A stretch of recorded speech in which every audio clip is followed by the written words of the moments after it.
That's a fall color. That's a fall and winter. No, it's not working. Sorry, boss.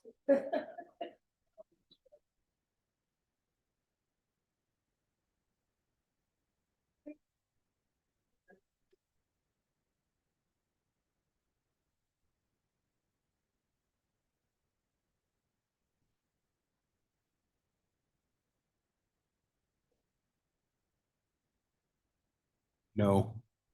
Out. No bueno. All right, the time is 7 p.m. and I call the meeting of the Battleground City Council to order. If you are able, please rise for the Pledge of Allegiance.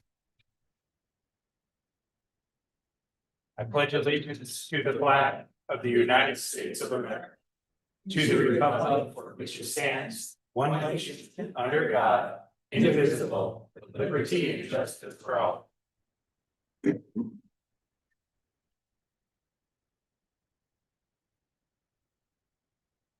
Ms. Halili, could you please call roll?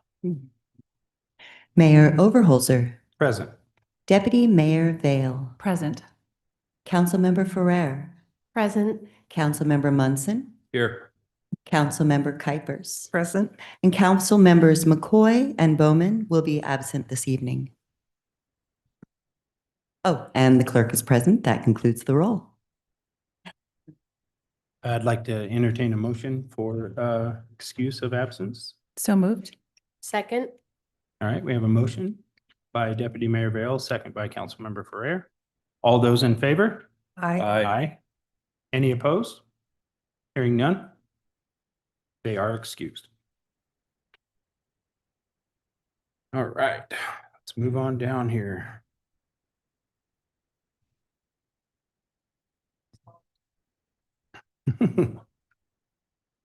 All right. Does any council member wish to amend the agenda as presented this evening? Move to approve the agenda as presented. Second. Motion by Councilmember Munson, second by Councilmember Kuipers. All those in favor? Aye. Any opposed? Hearing none? Passes unanimous. All right, on to summary reports. We have council member reports. Are there any council member reports this evening? Yes, Mayor, I have just an update from the Regional Parks Funding Team Task Force. We met last Thursday and the proposals that I summarized for you in the last meeting will be presented to County Council on Wednesday, May 20th at 9 a.m. in a special meeting. And so any folks who are, any of the council who are available to attend, you can attend online or in person. I do plan to be there in person. And in addition to that, they would be interested in doing a presentation on the proposals for council. And so I would suggest that we get that on, one of our agendas in the upcoming weeks. I think we could probably work something out for that. We would do the 18th. Well, we could do it the 18th or we could do it after their presentation to the county, but I hear an open invite to the council members to come on the 20th at 9 a.m. if you have the time. All right, any other council member reports this evening? All right. Hearing none. Move on to the mayor's report. Salary Commission, position number 3, previously held by Evelina Kurlaneko. I probably butchered that. Did I? Megan's shaking her head. Yeah, I'm all right. That has been vacated.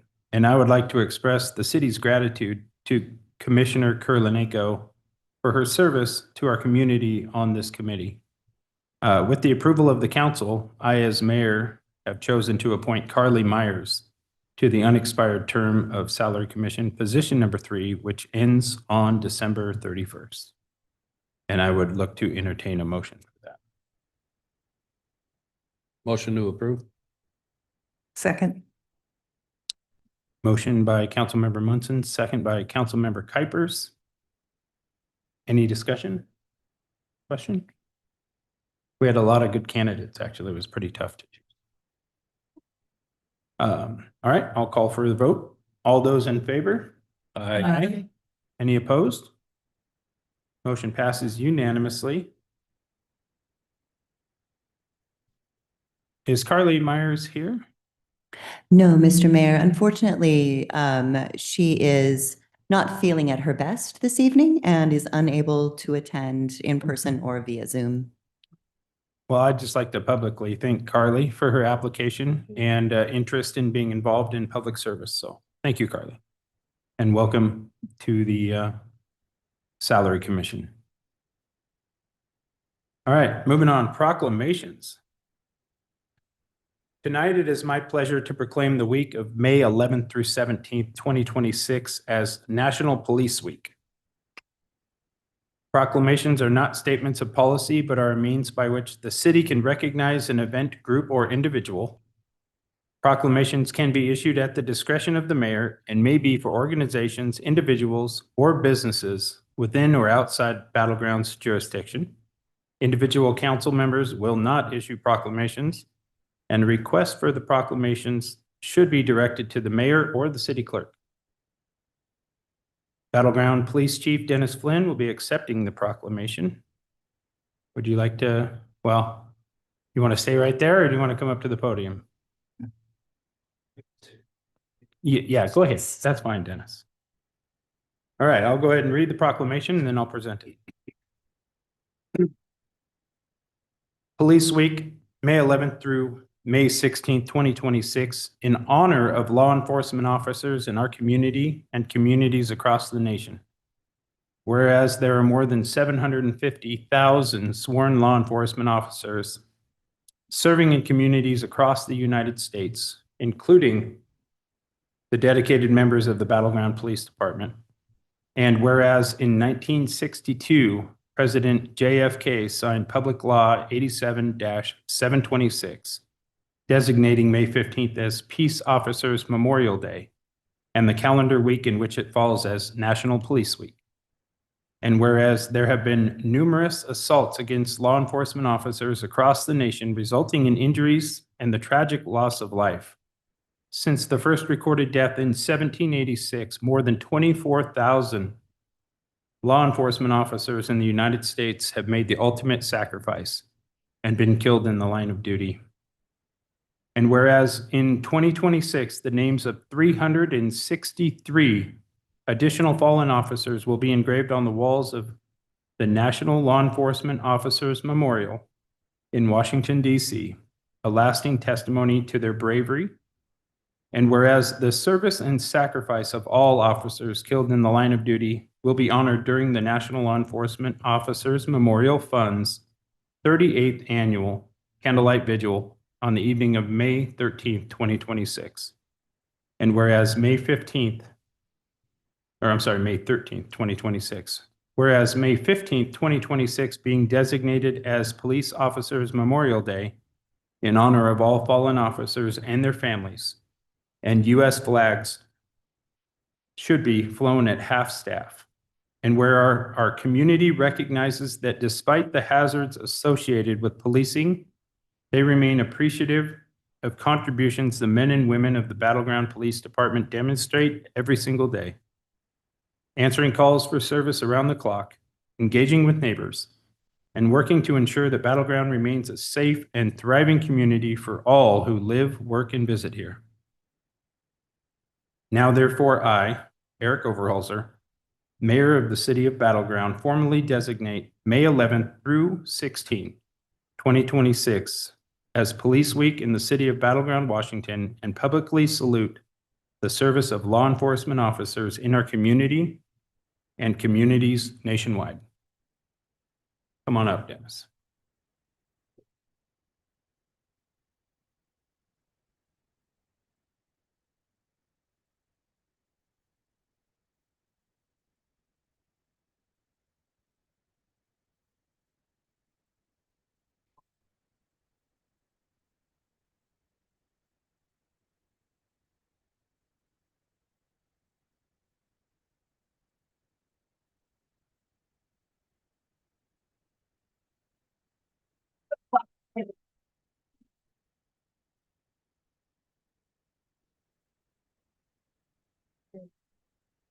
Mayor and Council, thank you very much for recognizing this. I accept it on behalf of all the men and women, of the Battleground Police Department, but also all of our officers here in the States, really throughout the United States. They're paid very well, and that what they're paid for to go out and do, most people never have to see. And so to have that kind of recognition means a lot, and I will make sure that's passed on along to them. So thank you very, very much for this.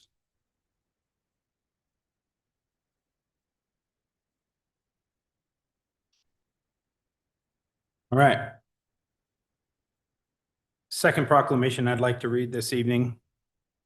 Tonight, it is my pleasure to proclaim the month of May 2026 as Building Safety Month.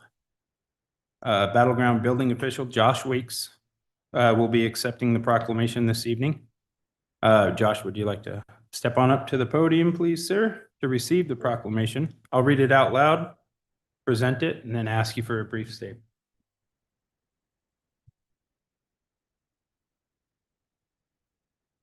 All right. Whereas the city of Battleground is committed to recognizing that our growth and strength depends on the safety and essential role our homes, buildings, and infrastructure play, both in everyday life and when disaster strikes. And whereas our confidence in the resilience of these buildings that make up our community is achieved through the devotion of vigilant guardians, building safety and fire prevention officials, architects, engineers, builders, tradespeople, design professionals, laborers, plumbers, and others in the construction industry who work year-round to ensure the safe construction of buildings. And whereas these guardians are dedicated members of the Washington Association of Building Officials and International Code Council, nonprofit organizations that bring together local, state, territorial, tribal, and federal officials who are experts in the built environment to create and implement the highest quality codes to protect us in the buildings where we live, learn, work, play. And whereas we join in support of this effort in association with the Washington Association of Building Officials and local chapters throughout the state, representing the state of Washington in national and local matter of public safety. And whereas the modern building codes and standards include safeguards to protect the public from hazards such as hurricanes, snowstorms, tornadoes, wildland fires, floods, and earthquakes. And whereas Building Safety Month is sponsored by the Washington Association of Building Officials and International Code Council to remind the public about the critical role of our community's largely unknown protectors of public safety, our code officials, who assure us of safe, sustainable, and affordable buildings that are essential to our prosperity. And whereas Built to Last, the theme for Building Safety Month 2026, encourages us all to get involved and raise awareness about building safety on a personal, local, and global level. And whereas each year in observance of Building Safety Month, people all over the world are asked to consider the commitment to improve building safety, resilience, and economic investment at home and in the community, and to acknowledge the essential service provided to all of us by local, state, tribal, territorial, and federal building safety and fire prevention departments in protecting lives and property. Now, therefore, I, Eric Overhalser, Mayor of the City of Battleground, by virtue of the authority vested in me, do hereby proclaim the month of May 2026 as Building Safety Month in the City of Battleground, Washington. Accordingly, I encourage our citizens to join with their communities in participation in Building Safety Month activities.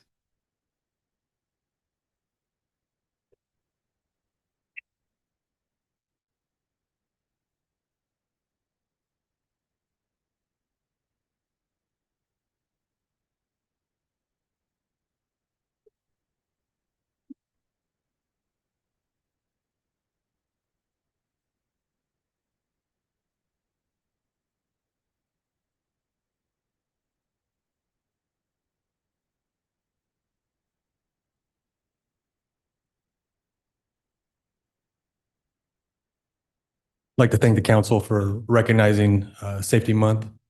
There was a collaboration with community development and the fire district to come up with a video each week for the month of May that will demonstrate a few things that each of us can do to help us as a community and as individuals for our house and for the where we work and where we play. Like Proclamation said, I also want to give a special thanks to Alicia Smith for putting together the videos for us.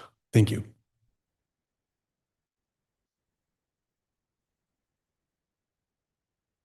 Thank you, Josh.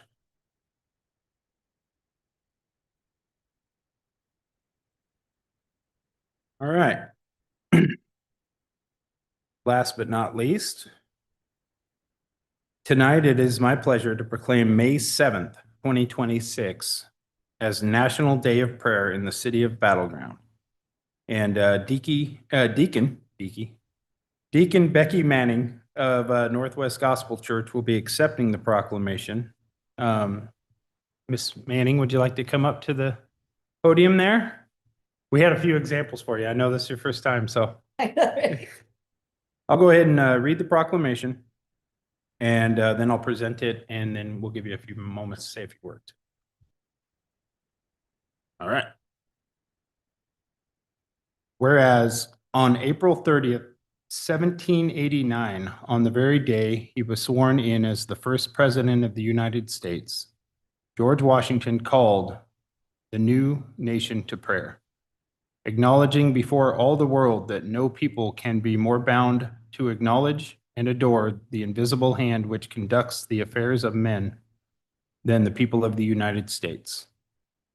And whereas the month of May is recognized as a time of national prayer and reflection, commemorating that founding conviction and the unbroken tradition of a people who have returned to their knees in every season of crisis and need. And whereas Battleground is home to a deep-rooted community of faith, sustained by churches and pastors whose service to the community, the grieving and the forgotten, has long been the load-bearing wall of this city's common life. And whereas, despite that tradition, people of faith still face pressure and threats to their ability to live and work according to their convictions, the National Day of Prayer is a vital opportunity to stand firmly against the erosion of religious liberty and reaffirm our shared commitment to conscience, dignity, and equal rights for all. And whereas Battleground honors the contributions and faithful witness of its religious community, recognizing that faith and the free exercise of conscience are cornerstones of this city's strength and character. And whereas the city of Battleground has long recognized its faith communities through proclamations and public life, and that recognition should continue. And whereas fostering a city where people of faith feel known, valued, and free requires more than tolerance. Faith and prayer are not private habits to be managed at the margins of civic life. They are the foundation upon which this nation's moral character was built, the place its people have returned to in every hour of genuine crisis, and the ground upon which self-government was always understood to stand. Now, therefore, I, Eric Overholzer, Mayor of the City of Battleground, by virtue of the authority vested in me by the laws of Battleground and the state of Washington, do hereby proclaim the first Thursday of May, 2026 as the National Day of Prayer in the city of Battleground, Washington, and call upon all residents to join with millions of Americans across this nation in observing this day through prayer, reflection, and participation in community gatherings of faith.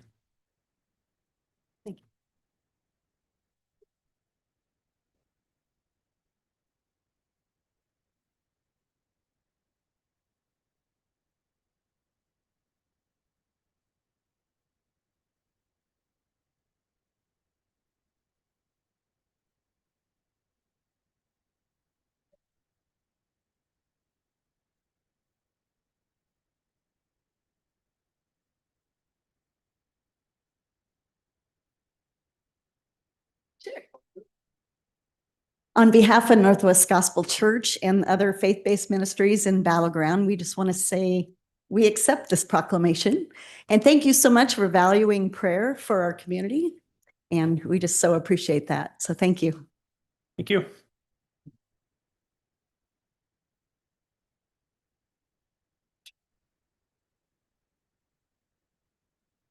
All right, we're moving on from proclamations. We have no presentations this evening. So we will move on to citizens' communication. I will now open the meeting for citizens' communications. Individuals are limited to 3 minutes to provide comment. The total time for public comment shall not exceed 30 minutes unless extended by the mayor. This is an opportunity to hear from members of the public in a limited public forum, not an opportunity for extended comments or dialogue. Please refrain from derogatory remarks, personal attacks, campaign speeches, and applause. Although the City Council desires to allow public comment, the city's business must proceed in an orderly, timely manner.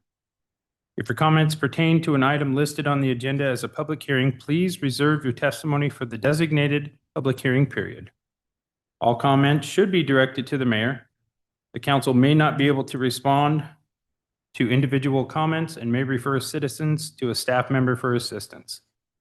The city manager has placed her cards at the podium. Please feel free to take one if you would like to contact her with any questions. If you have handouts, please hand them to the city clerk directly to the right of the podium. It's a lady in the bright blue jacket smiling nicely. Thank you for understanding and participating in the city council meeting this evening. Ms. Halili, are there any members of the public on Zoom who wish to comment? No, Mr. Mayor. All right.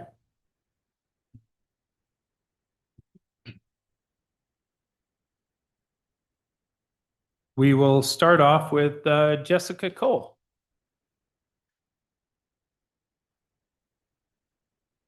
Good evening, Mayor and Council. I'm Jessica Cole. First, I appreciate the proclamations being issued tonight, and I thank the Mayor for recognizing the different parts of our community. I also want to say that I'm glad to see proclamations continue since a year ago, Mr. Overholser was suggesting doing away with them altogether. Personally, faith and prayer have been part of my family life from birth.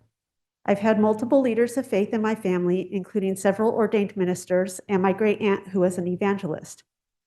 So prayer has long been part of my family life, including observing the National Day of Prayer since it was made official in 1952. I will say it was very noticeable to me that the prayer proclamation very closely follows the structure and wording of the Pride Proclamation from last year that I worked on with others. And in a way, that's flattering. One part of the National Day of Prayer Proclamation that I especially appreciate is the phrase, equal rights for all. That's something I strongly believe in, and I'm looking forward to seeing that principle clearly reflected in practice across our community by the mayor and council. I also want to acknowledge that in Washington State, religion, sexual orientation, and gender identity are all protected classes.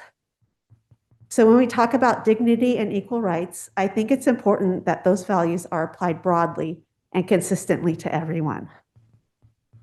I also want to briefly raise a concern about public trust. At the last council meeting during a citizen recognition, the mayor noted that the recipient's husband's gym was his favorite gym. That type of comment can be seen as favoritism toward a specific business and raises concerns about possibly constituting an ethics violation, since it was said during the council meeting. It's important that city recognition remains neutral and fair. Thank you very much. Thank you, Jessica. All right. Next up, Missy Pam.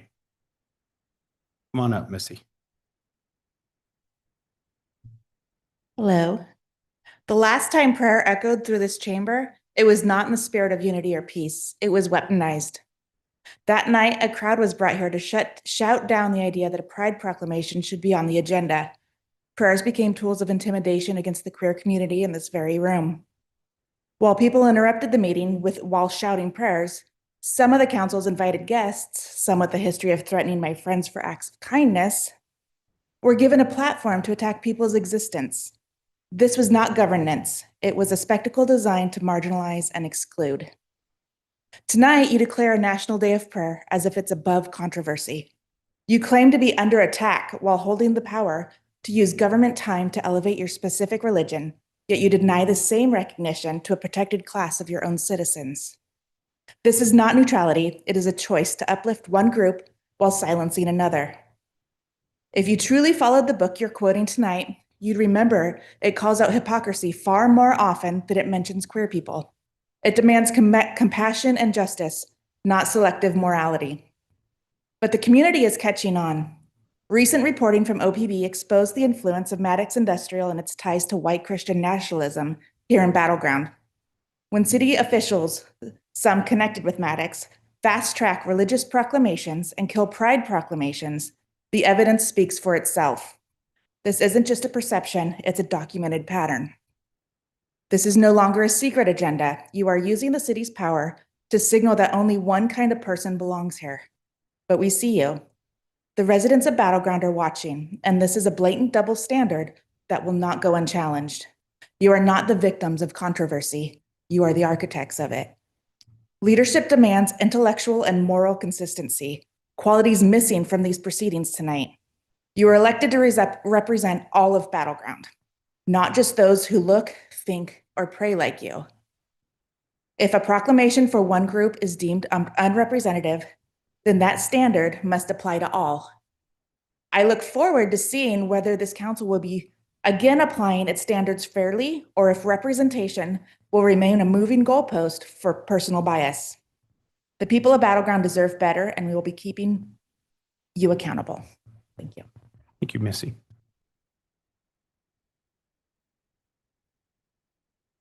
Next, we have Fia.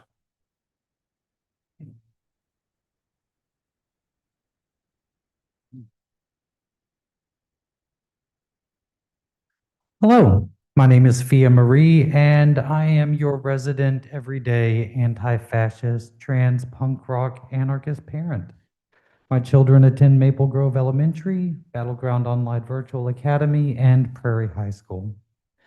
I find it super telling that the majority of this council voted down proclamation for Pride Month for being too controversial, right? But here we are, issuing a proclamation for a day of prayer. So I want to share a prayer of my own. Dear sweet itty bitty teeny tiny pre-pierced little old baby Jesus, it's me, Fia. You know, the woman that you and your daddy, who are technically the same person, but also different people, want to send straight to hell when I die. I want to thank you for caring so deeply about my set of genitalia while kindly looking the other way during the Holocaust in Nazi Germany, antebellum era slavery, colonization of this particular land, the genocide carried out here, as well as the current genocide being carried out in Gaza. I'd also like to thank you for looking the other way while billions of children suffer violent sexual crimes at the very people sworn to protect them. Many of them, let's be honest, are your employees. But I'd also like to thank you for some of the good things, right? Like dead fascists, riots, conservatives who miscarried during their pregnancy, and Bluebell ice cream. All of these things definitely bring a smile to my face. I'd like to ask you to continue blessing the oligarchs and the billionaires while billions of us blue-collar working class, formerly the meek, struggles to survive this dystopian fucking hellscape, and even alongside our children, starve to death. So in conclusion, I guess I just wanted to say fuck you to you, your daddy, all of those who buy into your fairy tale hippy-dippy bullshit while using it to oppress marginalized peoples. Be gay, do crime, hell Satan.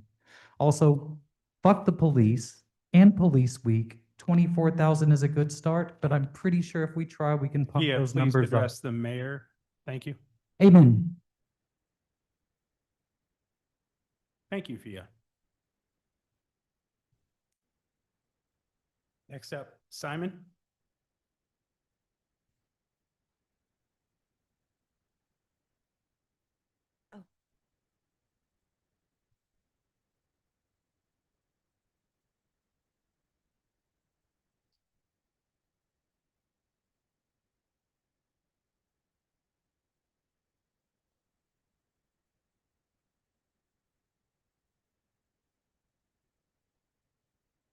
Thank you, Liz.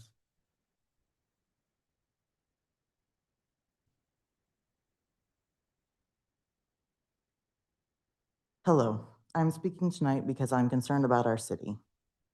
2 months ago, I submitted a Trans Day of Visibility proclamation, something meant to recognize vulnerable parts of our community, and it was denied. Yet today, we're seeing other proclamations move forward. I want to be clear, I support recognizing all members of our community. I support proclamations that uplift people, even if it's not explicitly for me. However, I do not support selective recognition, where some groups are deemed acceptable and others are treated as if they aren't even worth a thought. It's quite interesting to see the language in the National Day of Prayer proclamation that very closely mirrors the Pride proclamation I helped with last year. Words about dignity, equality, belonging. I meant it all when I wrote it for our queer and trans neighbors. So to see that language repeated here, while a part of our community was originally written for, is denied recognition. It feels like my work is being used without honoring me and the others it was for. Also, Eric, you have not made it clear what your actual guidelines are for the proclamation, for proclamations in this city after being explicitly asked. What makes one acceptable and not another? What criteria is being used? Right now, it's arbitrary, and that opens the door to discrimination disguised as protocol. If you're willing to go against the Washington State Constitution that you swore to uphold, particularly when it comes to protected classes, what other laws are you willing to break? This isn't about one proclamation. It's about whether our city's mayor is willing to consistently recognize and respect all of its residents, or only some. Visibility is not controversial. Existence is not political. And choosing when to acknowledge people and when not to is a decision that has real impact. I hope you take your mayoral duties seriously. Thank you, Simon.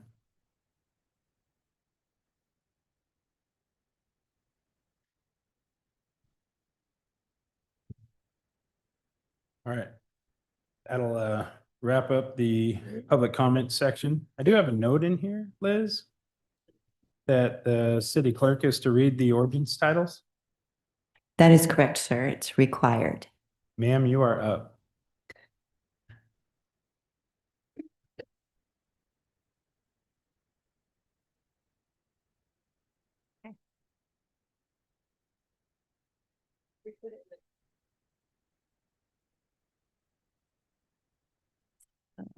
So Mayor, if you, in your notes there that you have an RCW. Their ordinances are, it is required to read the titles of ordinances twice. Once when you set the public hearing and once when you go to actually vote on that ordinance. Despite the fact that these ordinances are on the consent agenda, you're still setting a public hearing. We're just doing it via the consent. It's still required by law pursuant to RCW 35.21.530. that I read. So I hopefully drank enough water before this. Yeah. All right. On the consent agenda this evening, we are setting public hearings for the following ordinances. Ordinance number 2026-05, an ordinance amending Battleground Municipal Code Title II, Administration and Personnel, Section 2.28.010, Planning Commission Terms, Section 2.60.010, Pace Board Youth Member Criteria, Section 2.84.050, LEF Officers. Ordinance number 2026-06, An ordinance adding Battleground Municipal Code Title VI Animals, Section 6.10.400 Rabbits, 6.20 Feral Cats. Ordinance number 2026-07, an ordinance amending Battleground Municipal Code Title VIII Health and Safety, Section 8.32 Regulatory Standards for Emergency Services, Section 8.36 Special Event Permits. Ordinance number 2026-08, an ordinance amending Battleground Municipal Code Title 12 Streets and Sidewalks, Chapter 12.108 Maintenance of Sidewalks, Chapter 12.116 Transportation Standards, Chapter 12.118 Construction in Public Right-of-Way, Chapter 12.122 Street Use and Encroachment. Ordinance number 2026-09, an ordinance amending Battleground Municipal Code Title 13 Water and Sewers, Chapter 13.120 Sewer System Connection, Chapter 13.126 Storm Drainage System, and adding Chapter 13.130 Vacation of Utility Easements. Ordinance number 2026-10 or 10.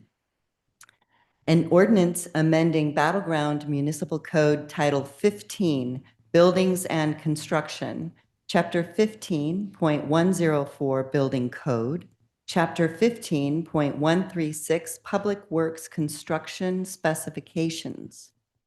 Ordinance number 2026-11, an ordinance amending Battleground Municipal Code Title 17 Zoning, Chapter 17.118 Commercial Districts, Chapter 17.120 Light Industrial Employment Campus and West Side Employment Districts, Chapter 17.122 Mixed Use Districts. Ordinance number 2026-12, an ordinance amending Battleground Municipal Code Title 18 Environmental Protection, Chapter 18.250 Stormwater Control and Drainage, Chapter 18.257 Clearing and Grading, Chapter 18.280 Fish and Wildlife Habitat Conservation Areas. These ordinances are up for motion to set a public hearing for May 18th. The following ordinance is up for setting a public hearing for the June 1st regular city council meeting. This ordinance is a Growth Management Act required revisions.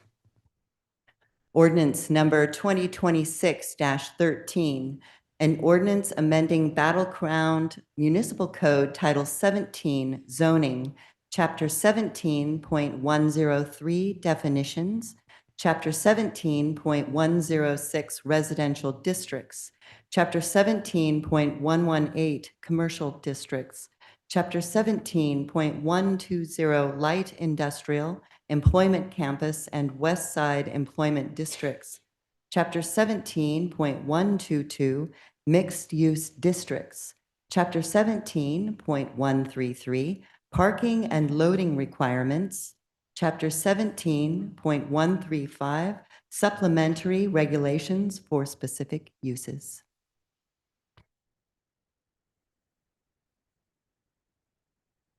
Thank you, Ms. Salili. You are greatly appreciated. All right. Does any council member believe any items should be withdrawn from the consent agenda?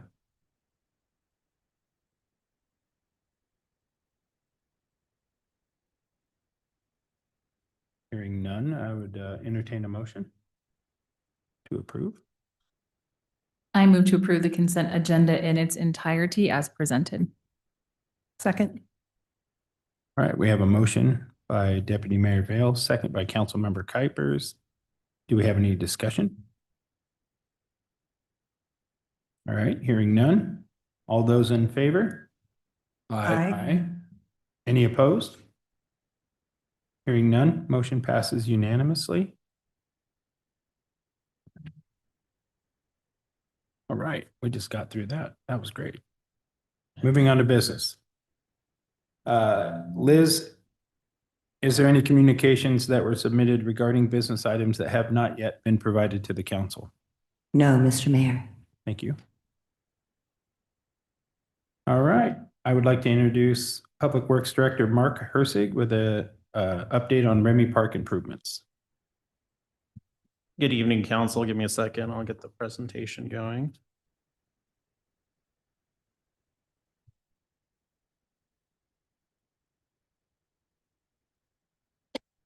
All right, tonight I'm going to talk about, give it just a project update on the Remy Park project. I'll give a little bit of background. I know several council members weren't here when some of the decisions were made, so I'll do that. Talk about phasing, talk about the status of the various phases, just give a little bit of additional info, and then we can take any questions. And obviously, like usual, if you have questions as I'm talking, feel free to interrupt. So background, this kind of started with the PROS plan. PROS plan is the Parks, Recreation, and Open Space Plan. The city updated that in 2022. And one of the main findings from that was the city should master plan several of its large undeveloped park sites.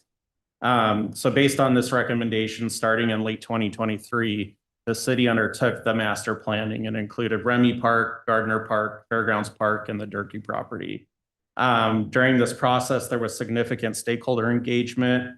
So for the kind of preliminary plans that they came up with, we had an open house and a 4-week virtual open house where 70 people attended, and there were 435 comments. After that, they refined it down to one master plan for each of the properties. And then that was shopped again. We had an open house and a 2-week virtual open house, and 80 people attended, and there were 65 comments. The Parks Board and PC provided recommendations to council, and then council ultimately adopted all of those master plans towards the end of 2024. So here you have the actual master plan for Remy. Some of the features of it are parking, picnic shelters, and bathrooms. There's an inclusive playground, basketball and 2 pickleball courts, and then a dog park.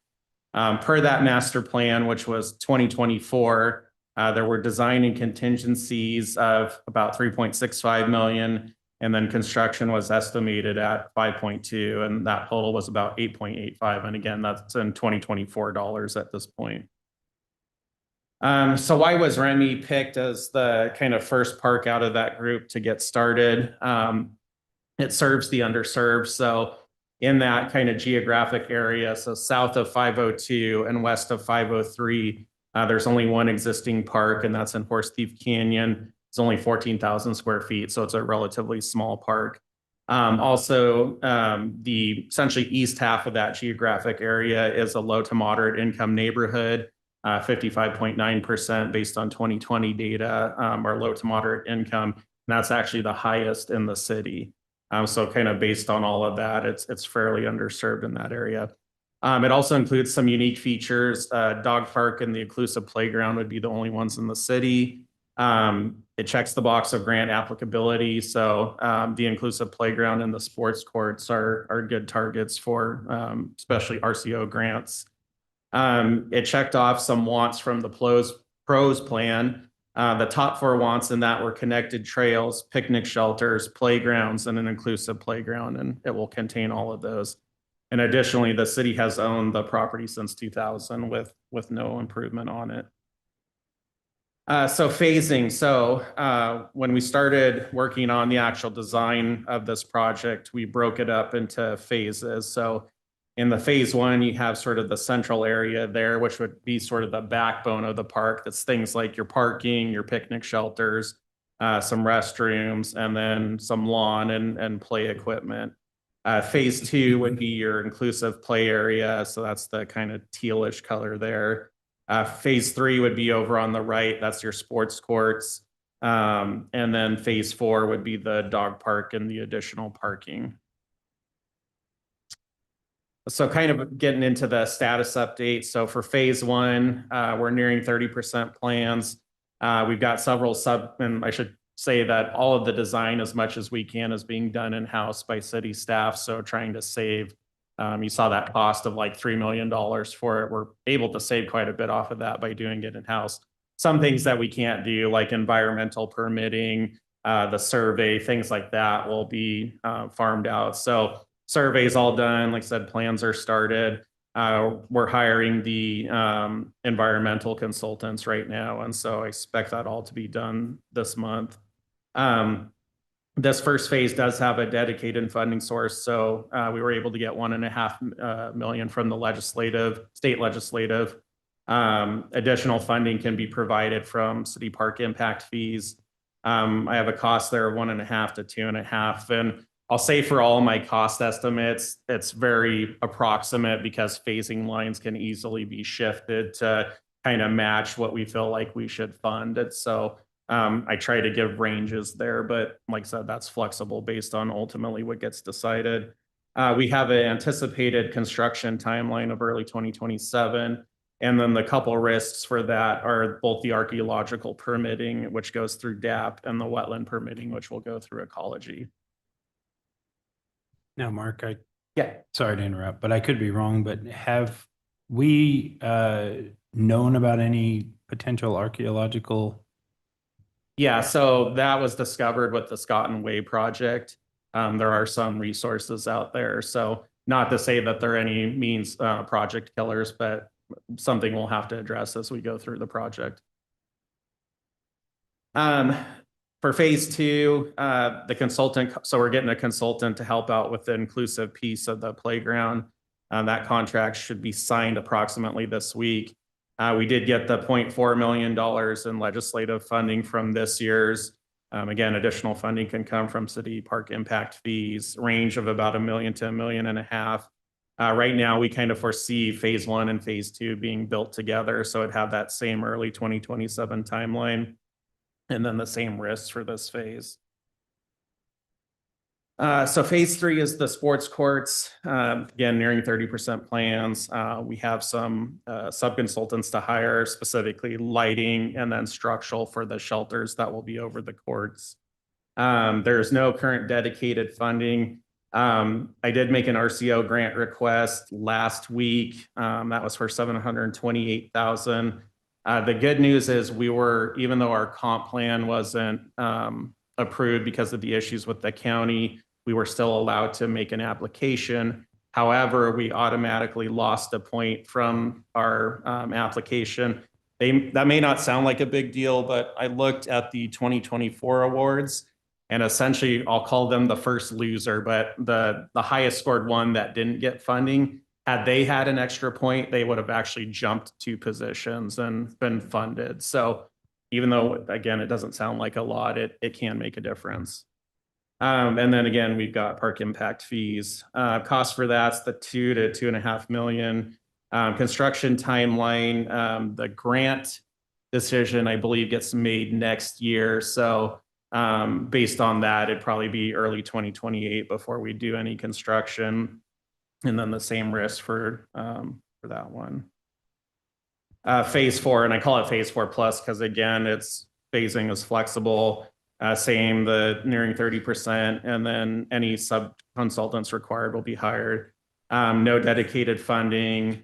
We've got the additional that can come from city park impact fees, a range of about $0.5 million to $1.5 million. I don't really have a construction timeline yet. A lot, again, depends on what we decide. Same risk. The one additional risk here is right now we've got the work crew facility out there. Ultimately, that goes away with the ops master plan where that gets moved to the flex building, which is currently the shop that we're using. So it's one of those, there's a lot of moving pieces. And so depending on the timing of that, it could affect the timing of that additional parking and how exactly we use that area. So again, just something to keep in mind with that particular phase. Some additional info. I know the question got asked. So the expiration of the state funds. So we had the $1.5 million from last year and then the 0.4 from this year. It technically expires middle of next year. However, it is super common for reappropriations to occur, especially that we foresee that will be under construction. prior to that funding expired. So it would be, I've had a lot of projects from the state and I've never had one get taken away from a reappropriation. So I think it's a low risk issue. However, council should be prepared to engage legislatures to help with DAP and ecology. Again, sometimes we get lucky and have a pretty smooth process. Other times we've called out the big guns to get a little bit of help with them. So, you know, I'm crossing my fingers that things go smoothly, but it's just something to kind of be aware of. Happy to answer any questions. Mark, thank you. Is there any possibility that the project could actually start in Q4 of 2026? Is there anything that's holding us back from that, or? I think just the time, even in the best case, the environmental pit permits would take 6 months. And so Okay. I think we'll put our application in probably Q3, but if it's not impossible. I have seen it in about 90 days before, but that was when everything went perfect. And with a more complicated site like we have here, Yeah. I don't suspect that will happen. Okay, thank you.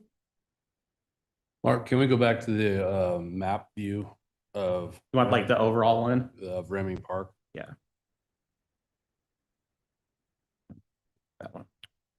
There you go. Oh, I'm sorry, go to one more. The phased one? Yep, there you go. So, nope, go back to that one you were just on. We'll get there. That one, you know? You're toying with me, Mark. Oh, this one. Oh, that. I got so many maps. I don't know which map is what. So you were talking about this serving the underserved, and I can see a couple areas of what you're talking about. I guess my question for you is, what access is the public going to have, foot traffic? What access are they going to have to get from the west side of Southwest 20th, and what access are they going to have from the apartment complex? Because as of right now, we don't have improved sidewalks and traffic devices in place. Yeah, so from the west side, as you guys know, the pathway on the east side, essentially it's on the west side of Remy, on the east side of 20th Avenue is under construction. So when that's done, you essentially have a complete sidewalk network on the east side from Main Street to Scotton Way. As part of that project, there's some RRFBs, the rapid rectangular flashing beacons that get put across 20th. So that will allow crossing of people on the west side to that pathway. And then there's a crossing on the south, or from the south side of Scotton to the north side. Right now, it's just a striped crosswalk, but that would probably be a good location, especially as this improvement is happening, to add the RRFB, because, you know, right now it's pretty limited pedestrian traffic. But as that park gets there, especially from that apartment complex, people are going to want to cross the street. So that will be likely part of the first phase of the project. Okay, thank you. I just want to ensure, Liz, that the minutes reflect that we have been joined by Councilmember Bowman. Yes, Mr. Mayor. Thank you, ma'am. Any additional questions about our presentation for Mark? All right, I have a few. Yeah. First of all, thank you, Mark. As always, very thorough, spot on. And I think this speaks to the requests that our community have for these open spaces and parks and play. And I know, living in that area, that Horse Thief Park, you know, we could just do better. And Remy Park, I think, is the answer to that. Do we have the opportunity to apply for grants after the closure of the comp plan? And I know the answer is yes, but is there a reapplication process where we could get that point back if we're not able to be successful in that? Or no, so would we just the application closed on April 30th, and that's their kind of deadline. There's a period of time starting, I think, in about a month and extending about a month or two after that, where they let you make some technical changes. Like they'll do a staff review and say, hey, you missed that, or you might think about that. So I can make some slight tweaks. But my understanding of there were like 6 or 7 scores that they gave at the time that I applied for it. And my understanding is those are fixed at that time. Mhm. So I'm not aware of any change that could be made for that. RCO grants every 2 years. So we would have to wait till the next cycle, and that would obviously be a couple years out. That'd put us into phase 4. Yeah, likely.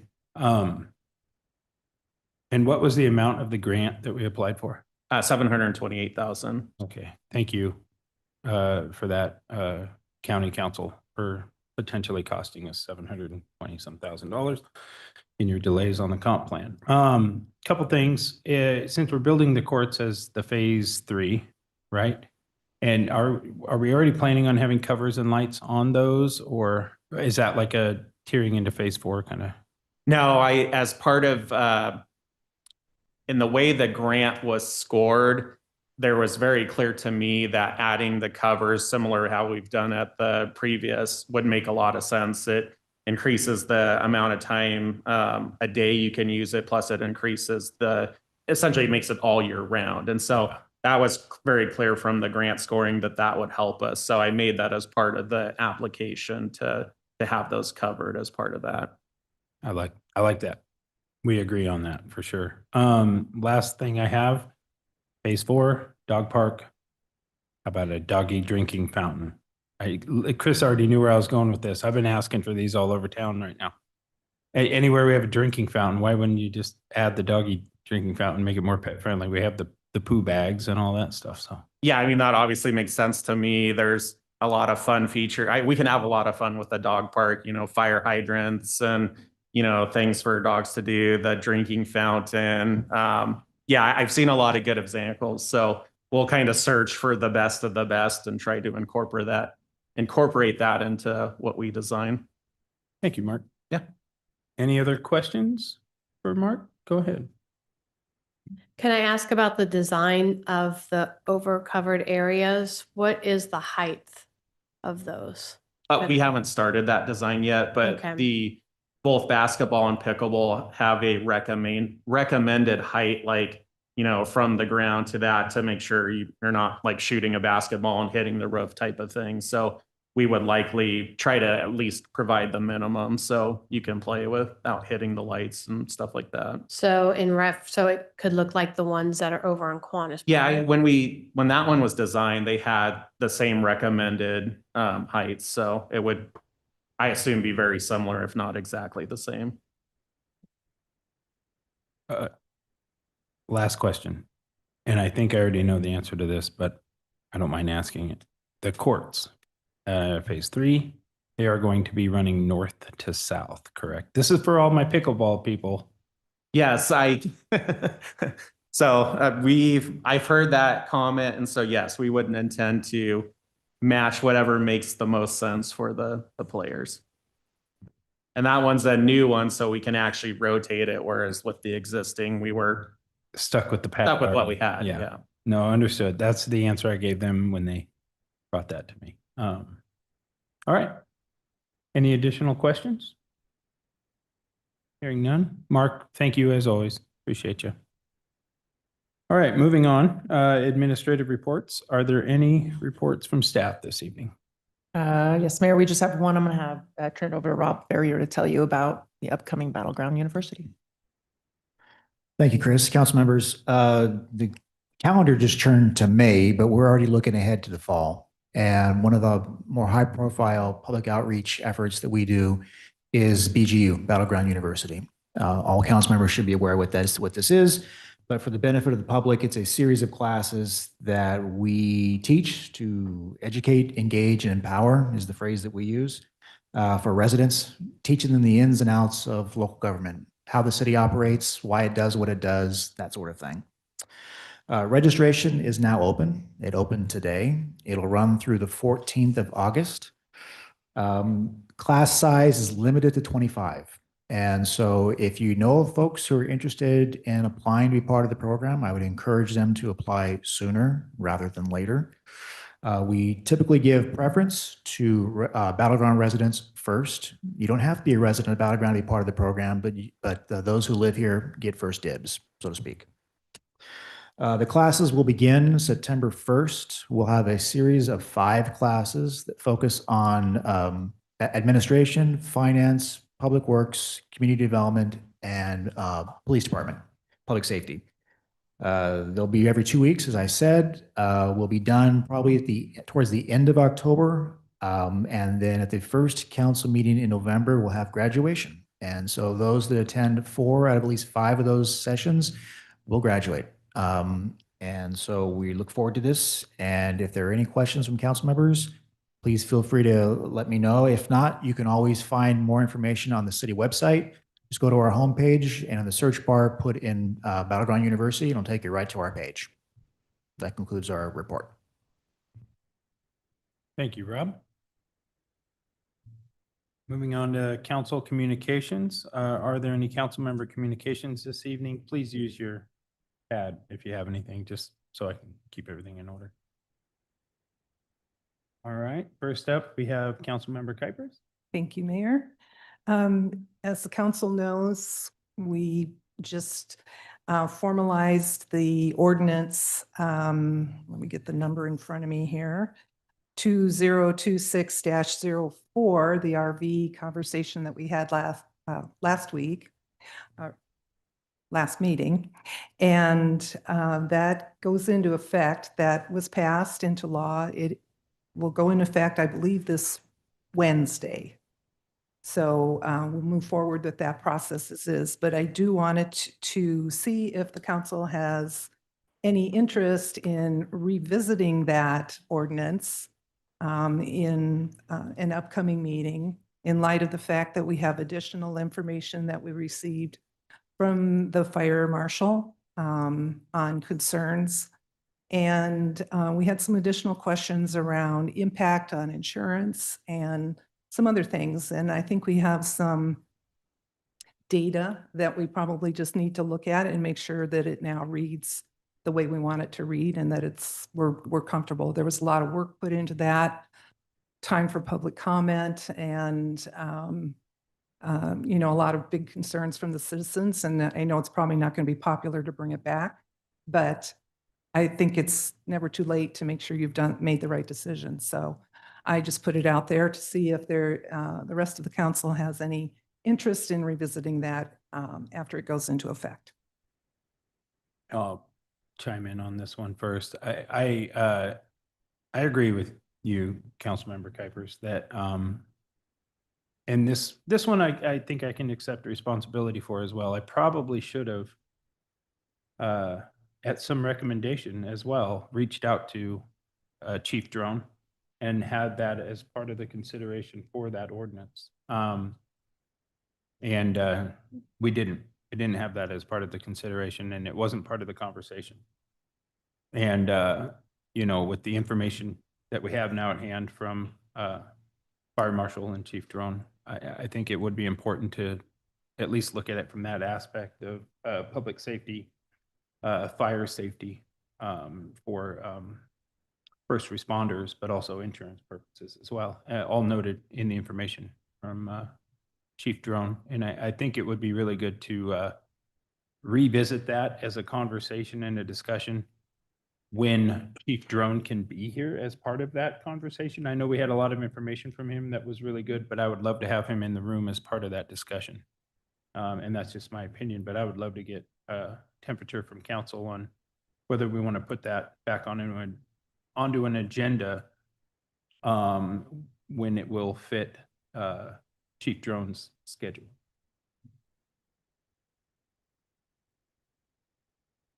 Anyone want to opine on that? Chris, hi. Did when we went through this process, I mean, it was a pretty lengthy process. Did you or any of your staff reach out to the fire department to question or have any legal concerns about it?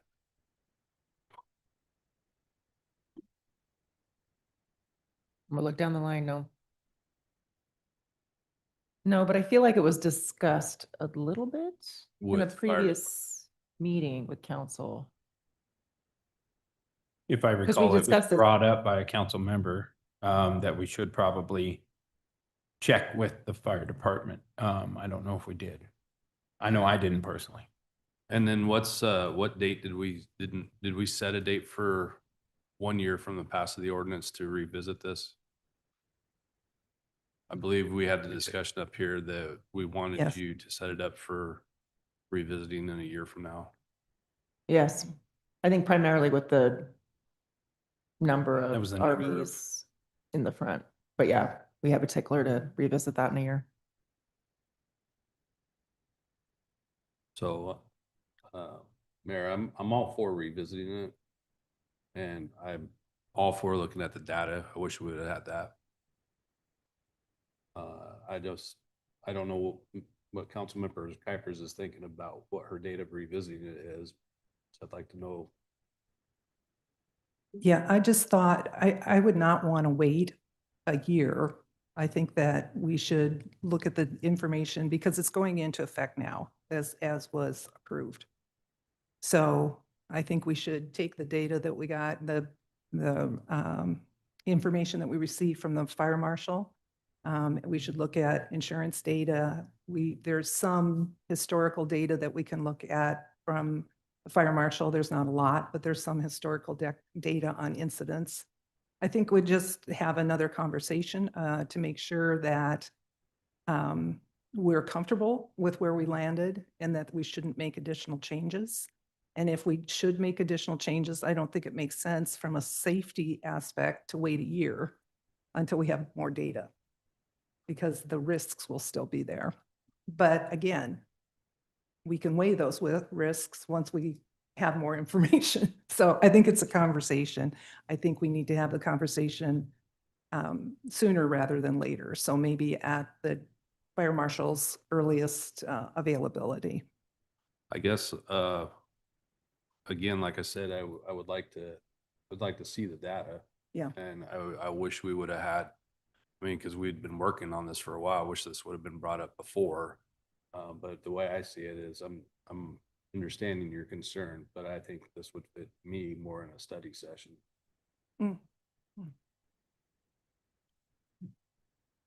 Any other opinions? We have Councilmember Bowman.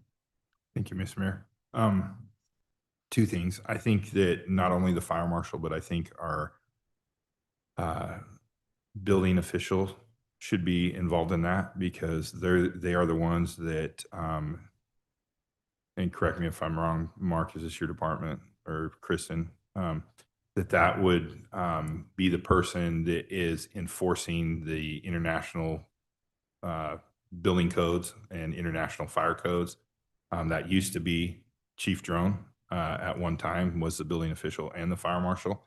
But I think that that their input would be important to this, because there is potential that we are going against the international building codes on this. And so in doing so, what is, and our attorney, what is the implications to not only the city, but to us individually as council members, if we go down this route, and go against the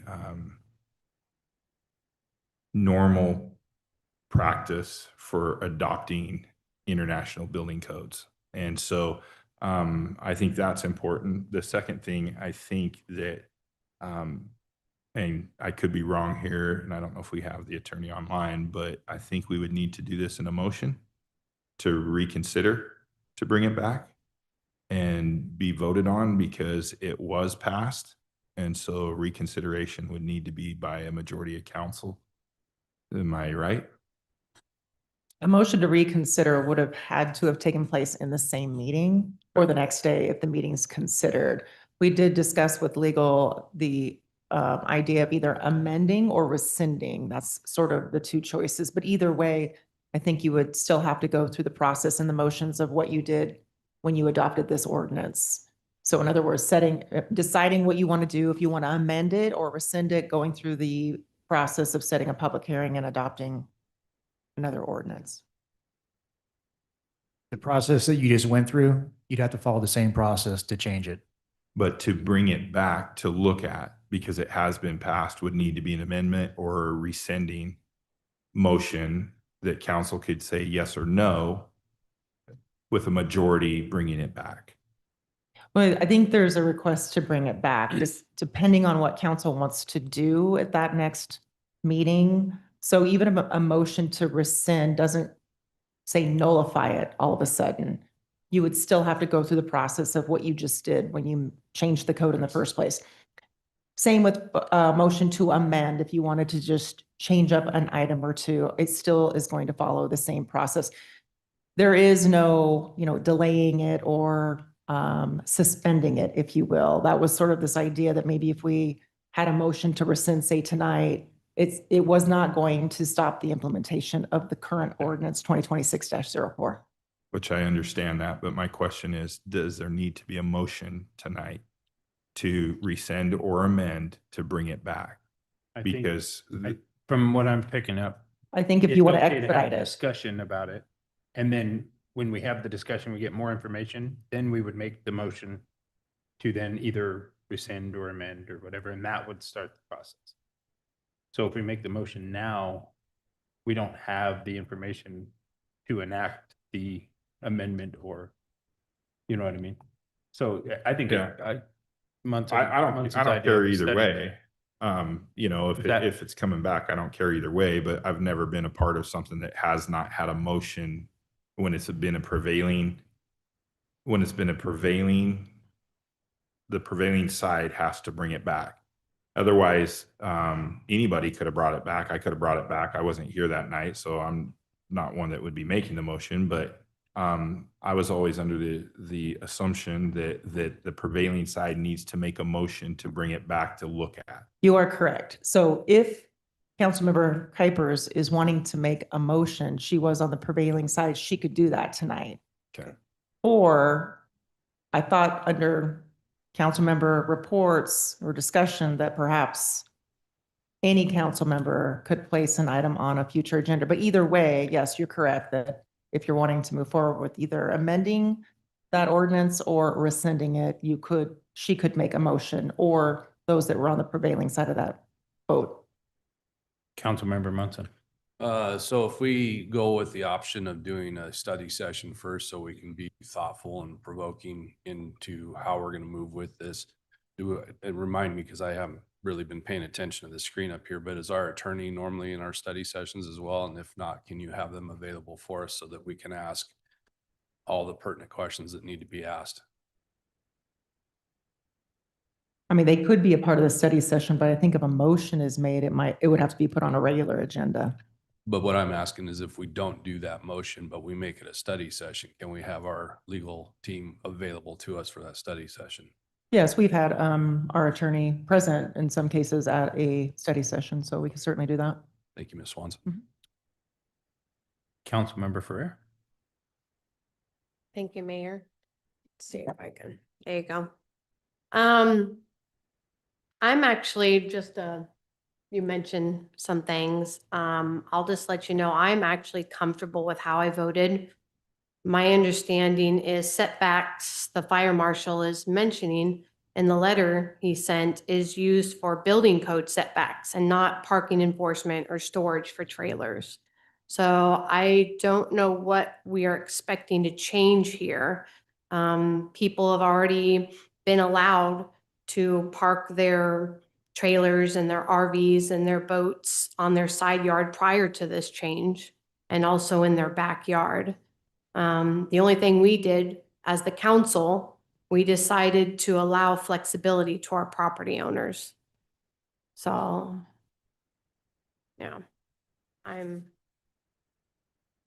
fine with how I voted. Okay. Councilmember Bowman.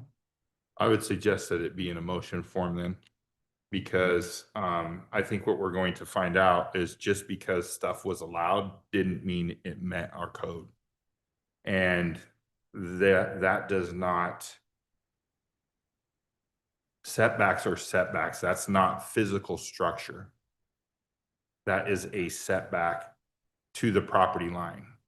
And so I think we will find, like most cities, that you will find that these setbacks are there for public safety. They're there for, they were set by the international code. There are ways to go around that, but I doubt you guys will want to do that. The city of Camas did that. That was fire sprinklers. that they put in, and they allowed their setbacks to be less. And so it is a public safety thing. And I think what you will find out is that most RV parking in this city does not meet our code or fire code. And that this is an urban setting and not a rural setting. And so just because you have a spot on the side of your house doesn't mean that you meet the law that is our codes. And so I think that's what's going to come forward most likely. And then we as a council have to decide, are we going to go with the professionals? Are we going to go with the international building codes? Or are we going to be the planners and the building officials and change what we believe to be a fair law that will not have any backing of the International Building Code or your fire marshals? And so at that point in time, like I've brought up multiple times, if we are going to go against the professionals, then you probably better be ready for the consequence if something does happen, because I think we do and potentially become personally liable when we do that just because we want to. So that's, I think, all information that not only the building official, the fire marshal, and your attorney could probably tell you that we didn't do.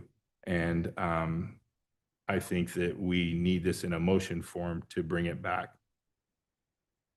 Deputy Mayor Vale? Thank you, Mr. Mayor. So my understanding is that you had a request for consensus to ask council what the temperature is on whether we want to bring this back or not. I am in support of having a study session so that we have a larger forum to be able to ask not only Chief Drone, but also other officials.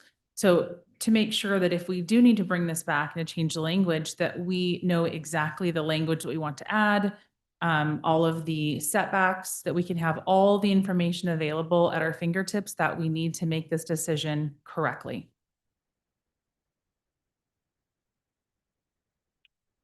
Councilmember Ferrer. Last one. I'll agree with council member or deputy mayor Vale on this one, that I have no problem bringing it back. I would prefer it to be in a study session so we can address any concerns that any other elected official has. That's obviously why you're bringing it forward.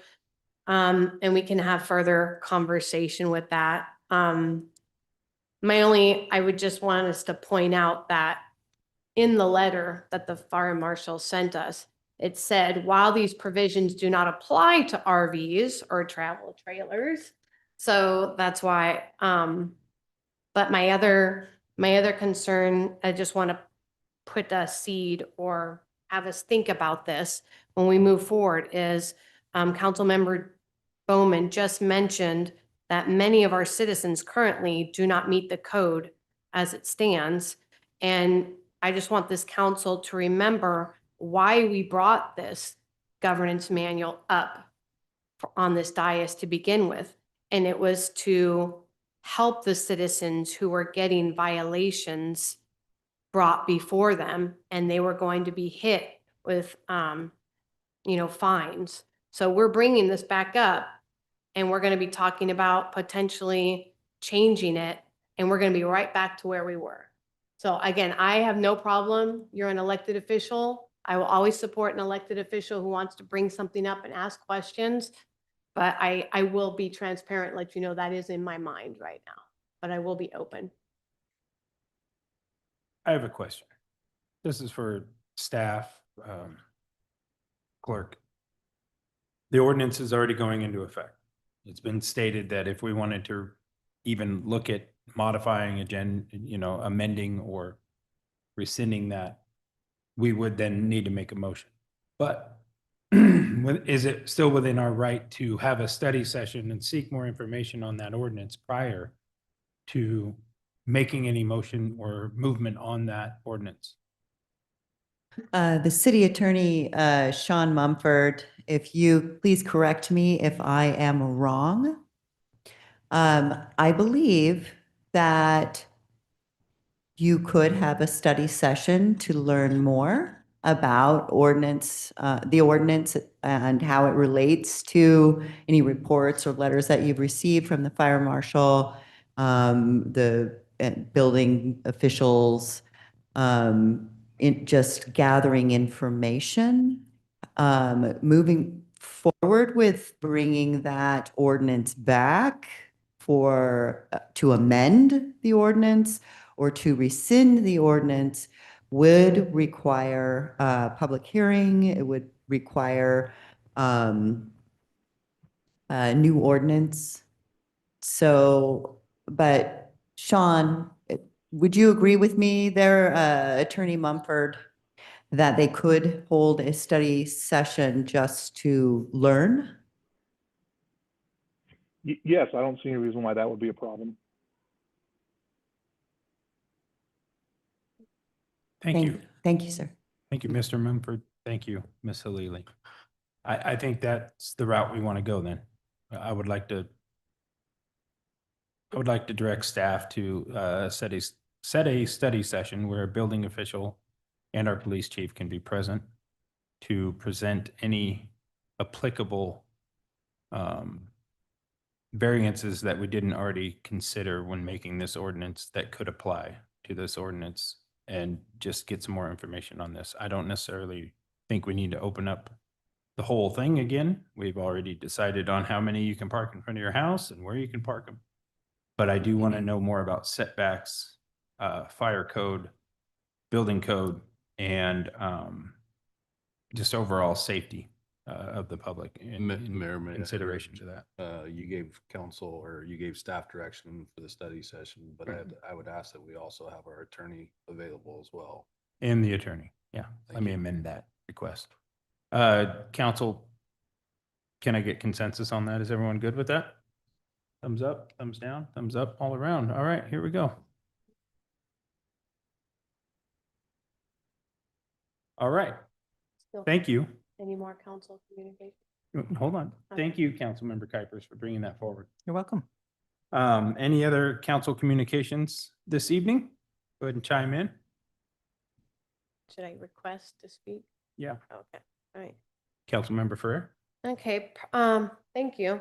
Per our governance manual, section 15, I'm asking to place an item on the agenda through our council communications. I'm requesting to have an invocation discussion placed on a future agenda.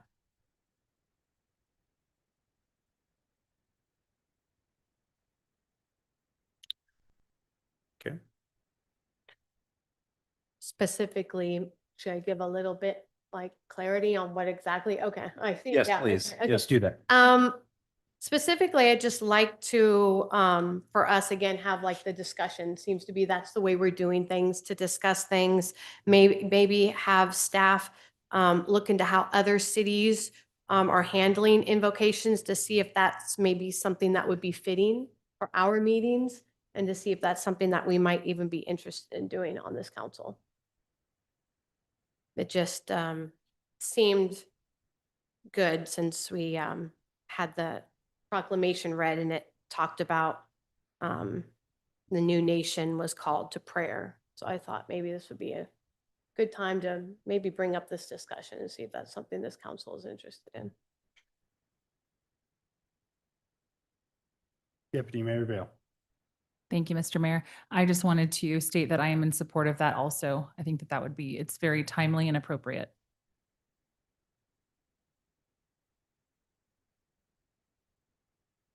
Any further discussion about bringing invocation up for discussion? Mayor, we discussed this back in January, and actually, I think it was Sean Mumford who opined on this when we asked him for guidance on it. Sean, I don't know if you remember this from January 2nd of 2025 on this exact issue on the invocation. I don't know if you have thoughts to add to this for now.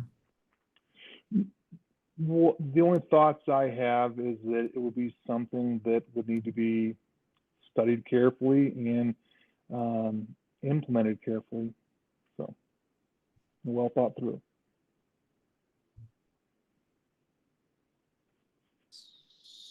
Okay, thank you, Mr. Mumford.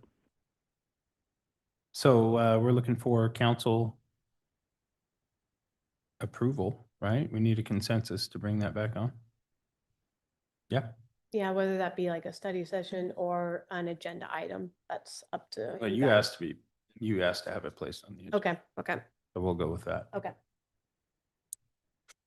Thumbs up or thumbs down? Are you favor, no favor? Shane?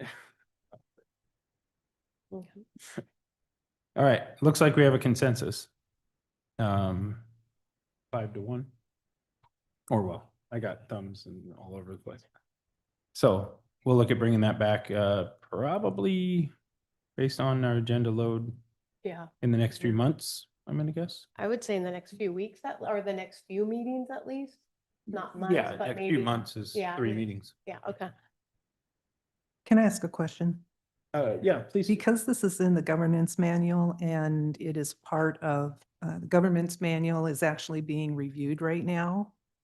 Is there, I guess I'm just wondering if it makes sense for the governance, the team that's working on the changes that will be brought back to council. I'm wondering if it makes sense for it to go through that process first, but I guess if it's going to be a study session, it's good for everybody to have the information, but I think I'm looking for guidance from staff on maybe what's the best process for that, since in light of we're in the middle of going through the governance manual. So it seems like we don't want to call out every item in the governance manual that we want to make changes in at the dais. We're going through that process separately and then bringing it to the dais. Just a question on process.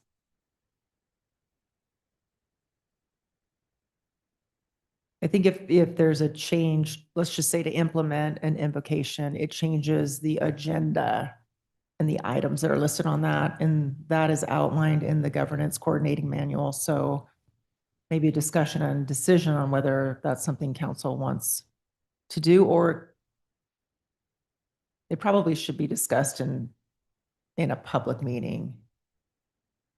I don't know if you're advocating that it just be the person committee that discusses it and brings it forward, because I think it's a request. Don't all the changes that will be recommended in the government's manual, does that not go through public meeting?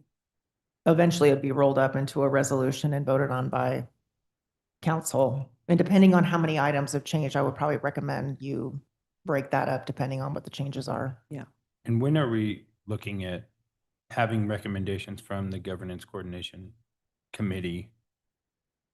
Do We met and got through maybe a fourth of the governance manual. So we're going to meet again, chipping away at chunks of it. So and then you guys are going to bring back as a whole your recommendations or yes. amending or changes? Isn't that Would not you correct? like the We're all looking at response? it later. Yes. Okay, so we had our first initial meeting, our very first meeting, where we started looking at pages 1 through 42. There's still work to be done in those pages. We plan to meet after May 13th, just because of staff schedules and for further review. By that point, there should be additional review of the manual itself so we can have further dialogue. I would say, let's see, May, June, there's a lot of work to be done on that manual, Mr. Mayor. I would say, I would hope maybe, July? August? I mean, just because of scheduling and the work to be done. Definitely, as a member of that committee, I would recommend that those changes be brought in chunks because there will probably be discussion on the dais about them. And yeah. My point in asking that question specifically is if we bring up this topic of invocation in a council meeting to get information and get research from staff and things like that, then we could then give direction to the governance coordination manual committee to then add that to the items of changes. And when we bring the chunks back, that could be one of the potential changes if that's where we land on that. And that way we can still have thoughtful discussion in a public setting, but then we can go to them to have that coordinated a little bit better and then brought that back if we get to that point. So I like that idea personally. If we're making changes, that run it back through the committee. Okay, very good. Thank you for that, Councilmember Ferrer. Any additional council member communications from anyone there? I have a couple, but I wanted to go last. All right, hearing none, I'll go. I just wanted to give a moment of gratitude and thankfulness for one, the trip back to DC is showing some fruit. And I'm proud to say that those the time spent there and the taxpayer dollars spent there were not in vain as of yet. Again, nothing is set in stone right now, but I wanted to thank Marie Glusenkamp Perez, our Congresswoman, for the submittal to the CPF Community Project Funding for the $4 million Eaton Boulevard project. That is actually in her submittals, and that is something that's very exciting for the city of Battle Ground. And second is Senator Cantwell released her list of CDS requests from the Department of Commerce, Justice, and Science appropriation bill. And Battle Ground's request for $801,000 for new police equipment is on her list.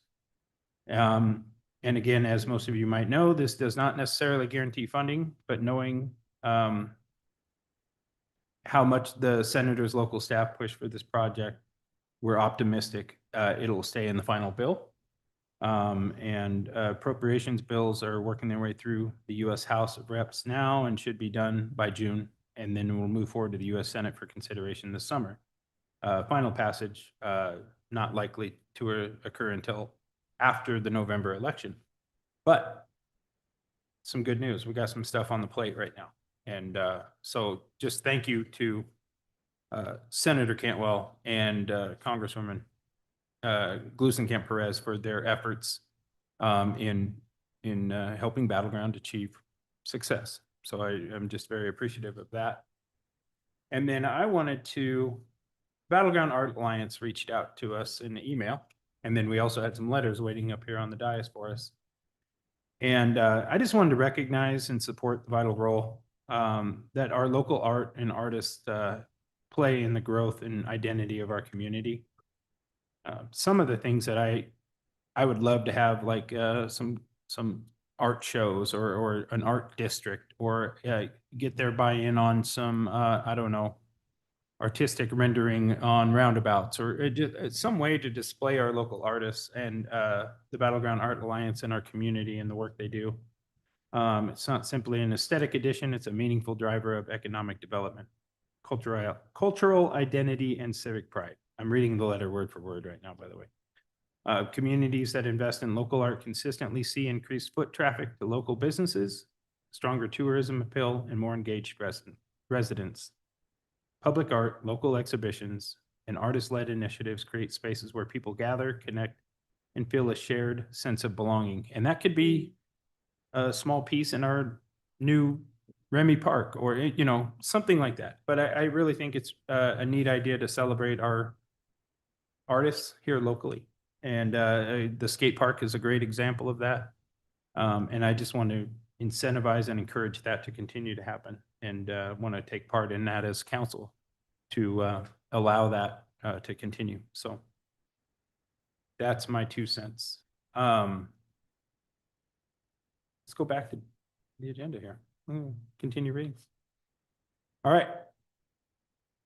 So pursuant to RCW 42.30.1101B, the city council will enter an executive session to consider the selection of a site or the acquisition of real estate property by lease or purchase when public knowledge regarding such consideration could cause a likelihood of increased price. The executive session is anticipated to last a whole 10 minutes. We'll say commencing at 8:40. That'll give us a little time if anybody needs to use the restroom. and ending at 8:50 with no action to follow. I will come out and extend time as needed, and then we'll come back into our regular meeting. Thank you.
Mics are hot. All right.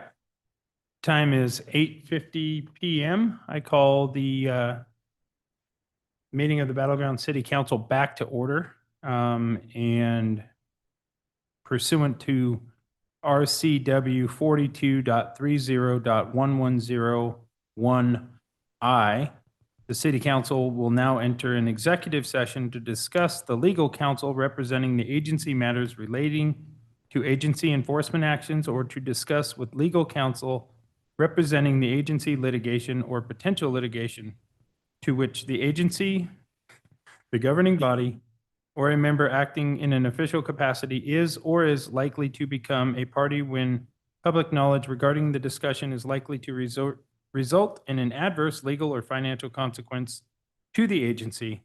The executive session is anticipated to last 20 minutes, commencing at 8:55 and ending at 9:15 with possible action to follow. And I will then call the regular meeting back to order when we are finished.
Mics are hot.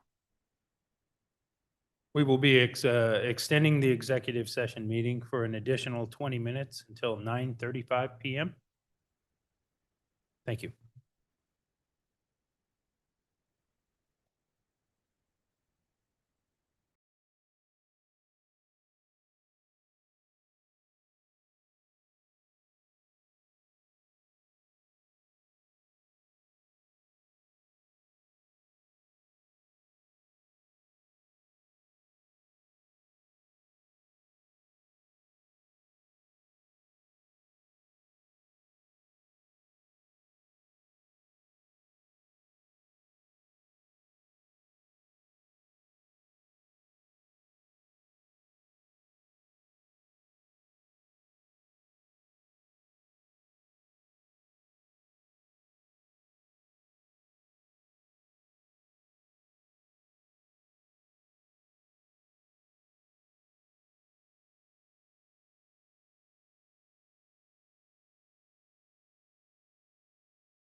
Hold on, let me stop the share.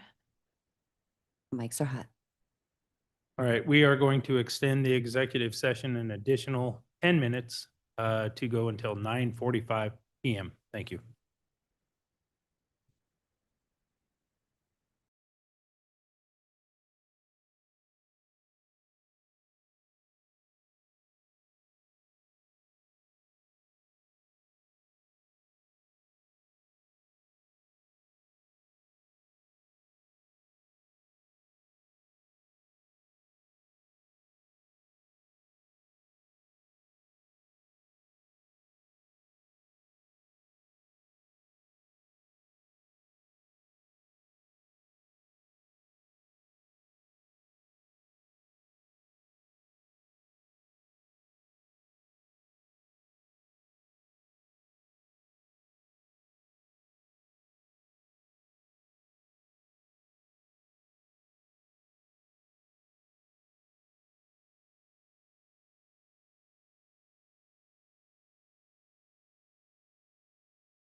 All right. The time Mics is- are hot.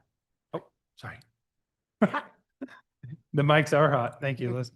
The time is 9:45. I call this meeting back to order. After the executive session, there will be no action taken at this time. The next scheduled regular city council meeting will be held Monday, May 18th at 7 PM. No study session is currently scheduled. This meeting is adjourned at 9:45 PM.